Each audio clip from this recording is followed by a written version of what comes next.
അതായത് നമ്മുടെ സുനിൽ ഗവാസ്കർ ഉണ്ടല്ലോ, അദ്ദേഹത്തിൻ്റെ ഒരു full size life statue MCA Mumbai cricket association സ്ഥാപിക്കാൻ തീരുമാനിച്ചു. എവിടെയാണെന്ന് വെച്ചാൽ വാങ്കഡെ സ്റ്റേഡിയത്തിൻ്റെ എൻട്രൻസിൽ തന്നെ. നല്ലൊരു കാര്യമല്ലേ?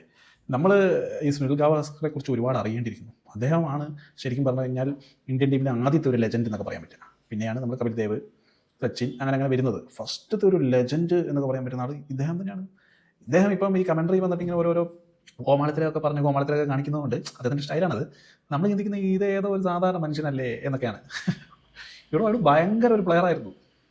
34 സെഞ്ചുറി ടെസ്റ്റ് അടിച്ചിട്ടുണ്ട്. അത് എത്രയോ കാലം സച്ചിൻ തകർക്കുന്നവരെ ആ 34 സെഞ്ചുറി ഇങ്ങനെ നിൽക്കുമായിരുന്നു.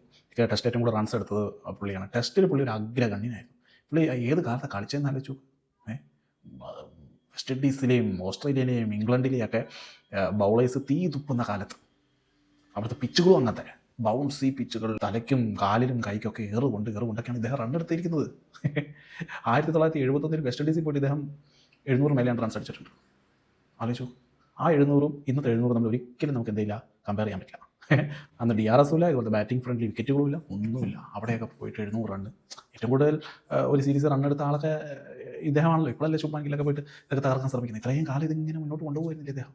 അപ്പോൾ തീർച്ചയായും അദ്ദേഹത്തിൻ്റെ ഒരു സ്റ്റാച്ചു അവിടെ നല്ല എല്ലാ ഗ്രൗണ്ടിലും വെച്ചാലും നല്ലത് തന്നെയാണ്. കാരണം ഇപ്പോഴത്തെ പിള്ളേരൊക്കെ സുനിൽ ഗവാസ്കർ, ഇദ്ദേഹത്തിൻ്റെ ചരിത്രം ഇതൊക്കെ അറിയണം.